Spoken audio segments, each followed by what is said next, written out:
What if I told you that, right now, someone could be watching you, from inside your own home, and you wouldn't even know it? That every smile, every private moment, could be recorded without your consent, hidden in the walls, the ceiling, or even the everyday objects you trust? And what if, one day, you stumbled upon a single photograph, a photograph so unsettling, so impossible to explain, that you begin to wonder if it captured someone's final moments alive? These aren't just stories whispered around a campfire. They've been posted by real people, in real places, on one of the largest online communities in the world.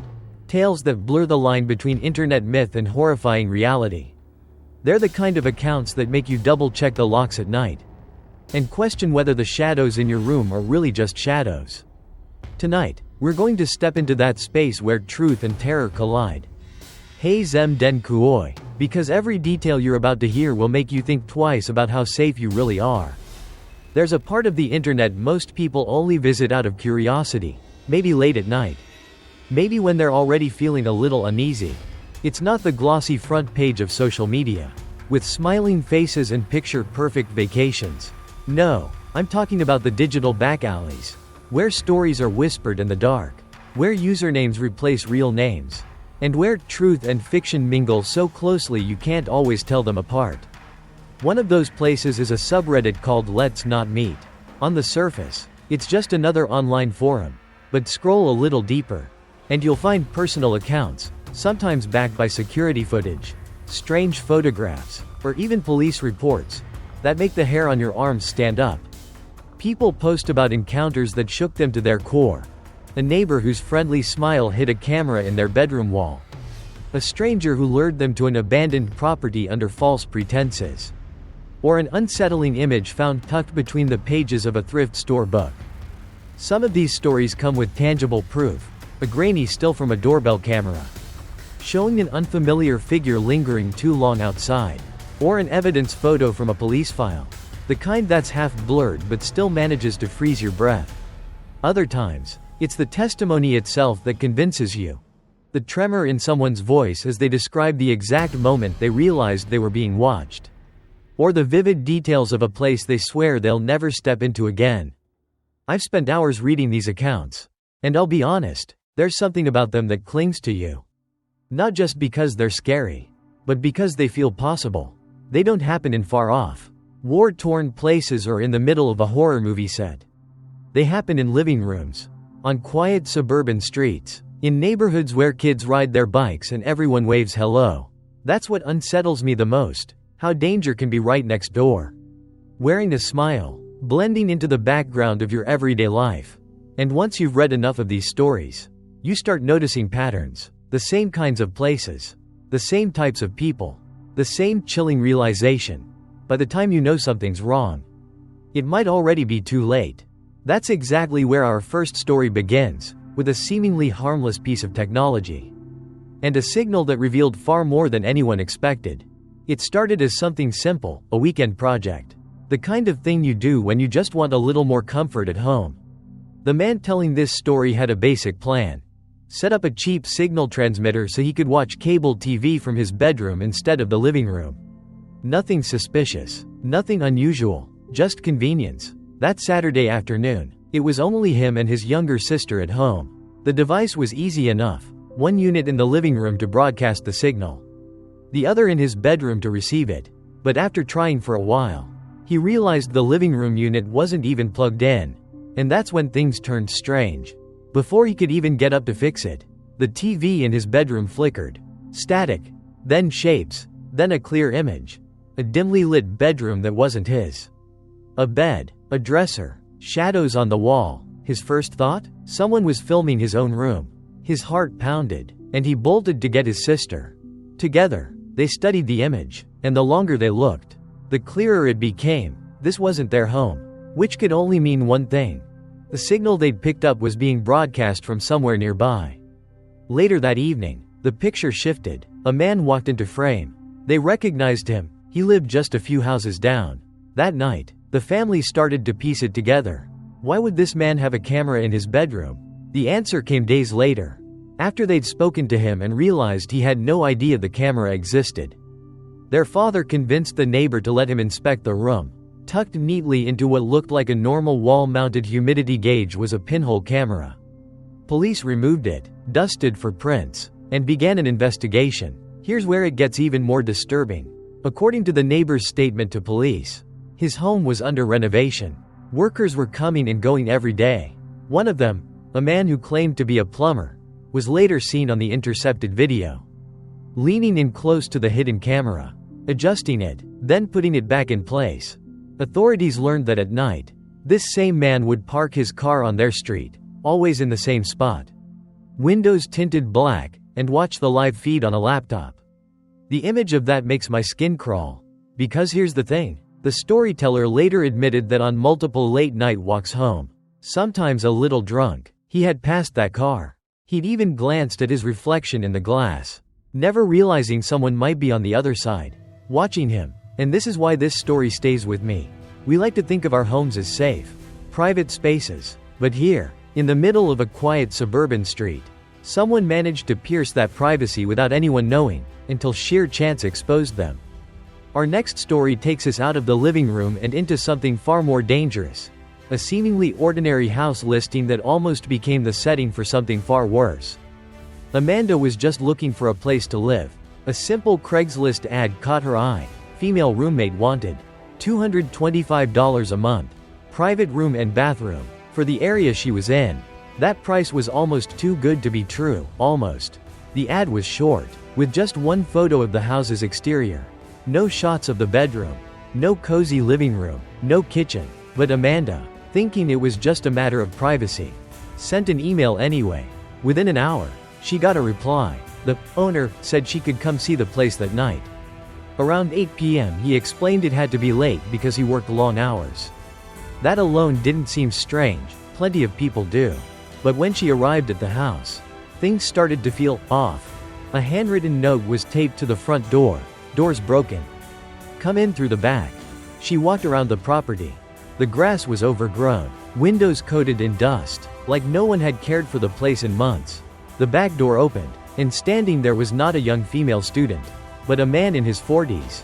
Disheveled, unshaven, dressed in worn clothes. He introduced himself as the landlord, claiming the roommate who posted the ad had asked him to show her around. Inside, it was worse. No furniture, no personal items, just the hum of a single light in the kitchen. He rushed her from room to room, barely pausing, until they came to a closed door. That's her room, he said. She likes her privacy. Amanda didn't argue. But she noticed something. A heavy wooden plank was wedged across the front door. The broken door, like it had been intentionally barricaded. Her instincts screamed at her to leave. She thanked him, walked toward the back door, and then he said, almost cheerfully, "Oh, I forgot to show you the basement. It's been renovated, it'd make a great hangout spot." He stepped between her and the exit. Before Amanda could answer, the sound of a car pulling up outside broke the tension. Her phone buzzed. She seized the moment, pretending it was a call, loud enough for him to hear. She said, "Hey, yeah, I'm outside. I'll be right there," then smiled politely and slipped past him. She didn't stop until she was in her car with the doors locked. Later, she told police what happened.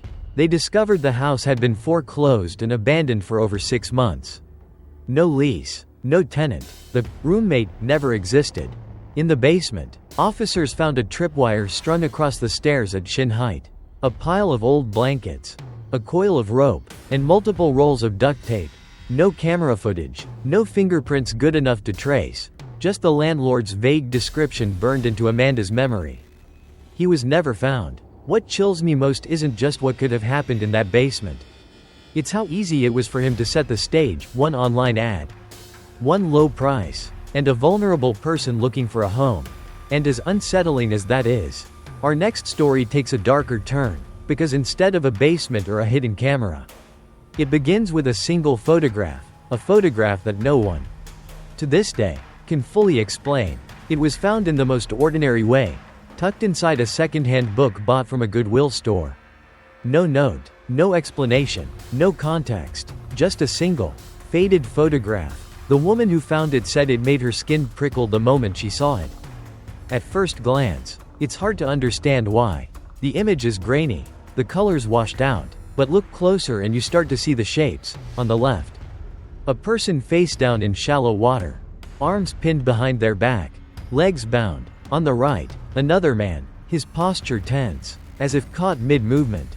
In the foreground, two shadows cast on the ground. One shadow clearly human, the other holding something long and unmistakable in outline, like the profile of a sawed-off shotgun. When the photo was posted online, Reddit lit up with speculation.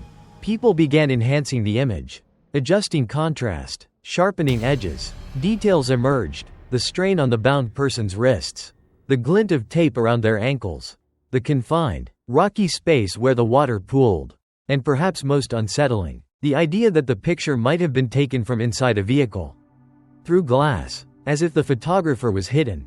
Then came the theory that gave everyone chills. A few users linked the clothing of the man on the right to an actual missing persons case, Teddy Frank, who vanished in 1986 after a sudden, panicked flight from his sister's car. His family saw the photo and admitted the resemblance was uncanny. Same build, same style of shirt, same dark hair. Police were contacted. The photograph was analyzed, but no definitive link to Teddy or any other known victim was made. No forensic trace, no identifiable fingerprints on the photo, no way to determine where it had been taken. Just a mystery frozen in time. Some people argued it must be from a movie, even suggesting the 1972 thriller Deliverance. But film experts combed through every frame. There's nothing in that movie that matches. Which leaves us with an image that feels real, looks real, but floats in the space between fact and nightmare. And I'll be honest, this is the one that stays with me the most. Not because I know it's real, but because I don't know. That uncertainty is its own kind of fear. It makes you wonder how many moments like this are caught quietly, without the world ever realizing. In the end, the photograph was never explained. Maybe it never will be. But the stories it inspired, and the questions it leaves behind, fit into a larger, more unsettling pattern. A pattern we need to talk about next: the way certain dangers hide in plain sight, and why they haunt us long after the moment has passed. When you step back from these stories, the hidden camera next door, the trap in the basement, the photograph that no one can explain, you start to see something bigger than the events themselves. They're not just random nightmares. They share a common thread. And that thread is what makes them so hard to forget. In every case, the danger didn't come from some far-off, shadowy figure. It came from right there, inside the spaces we consider safe. A neighbor's house, a potential new home, a simple book you might pick up without thinking twice. These aren't the settings of horror movies, they're everyday places we all recognize. That's why they get under your skin. Because the security camera footage, the police evidence photos, the first-hand accounts, they force you to imagine the moment before. The moment when everything still felt normal, and you had no idea you were about to step across an invisible line into something terrifying. I think about how often the people in these stories said the same thing afterward: "I never thought it could happen to me." And yet, the warning signs were there, small, easy to dismiss details: a blocked door, a missing furniture set, a car parked in the same place night after night. There's also the element of the predator's patience. In each story, the person responsible wasn't rushing. They were waiting, watching, setting up. In the camera case, the man sat in his car night after night, reviewing live footage. In Amanda's case, the basement was prepared long before she ever saw the ad. In the photograph, well, if it was real, someone had been there long enough to take that shot without being seen. And maybe that's the part that lingers, the idea that someone could be orchestrating something dangerous around you without your knowledge, blending into the background of your daily life. The fear doesn't come only from the acts themselves, but from the possibility that you could miss the signs until it's too late. And it's that possibility that makes these stories echo in your head long after you've heard them. Which brings us to something important. If these patterns are so clear in hindsight, how do we see them in real time? How do we protect ourselves before the story turns dark? That's exactly what we're going to talk about next. The truth is, the threats that scare us most today aren't always loud, obvious, or violent in the moment.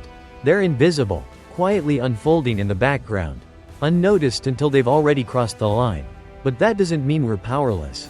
Let's start with the most unsettling example: hidden cameras. They can be disguised as smoke detectors, wall outlets, alarm clocks, Objects so ordinary we stop seeing them.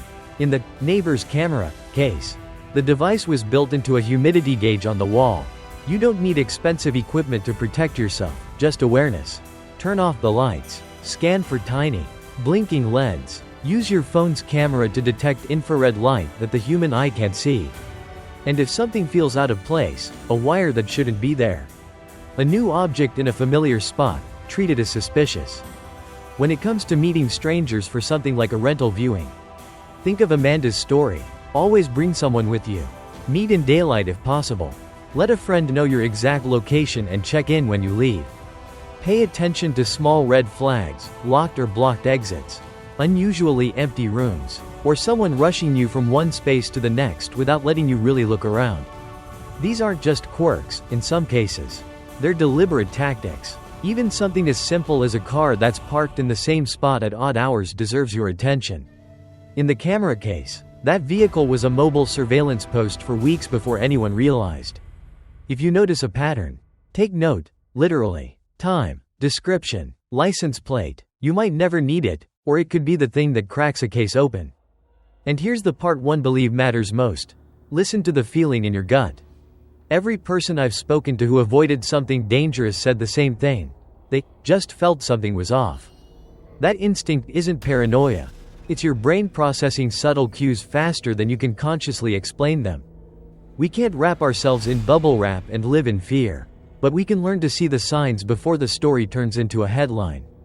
That's not just about protecting yourself. It's about staying in control of your own life, even in an age where invisible threats are everywhere. Because, as these stories have shown us, sometimes the only thing standing between you and something unthinkable is whether you recognize the danger in time. And that's where we end tonight's journey, at the point where fear turns into awareness. And awareness might just save you. When you look back at all we've covered tonight, the neighbor's hidden camera, the basement that was never meant to be, just a hangout, the photograph frozen in mystery, you start to realize something. The scariest part isn't always what happened. It's what could have happened if a single moment had gone differently. In each of these stories, there were pieces of evidence, security footage, strange objects out of place, the trembling voice of someone who had just escaped. They remind me that the line between an unsettling encounter and a full-blown tragedy can be razor thin. Sometimes it's one decision, turning left instead of right, making a phone call at the right moment, that keeps a headline from ever being written. For me, the lasting unease comes from how close these events live to our everyday lives. They're not sensational movie plots. They're not the work of supernatural forces. They're rooted in ordinary streets, familiar rooms, and the quiet assumption that home is safe. And maybe that's why they stick with us, because they challenge that assumption in ways we can't easily forget.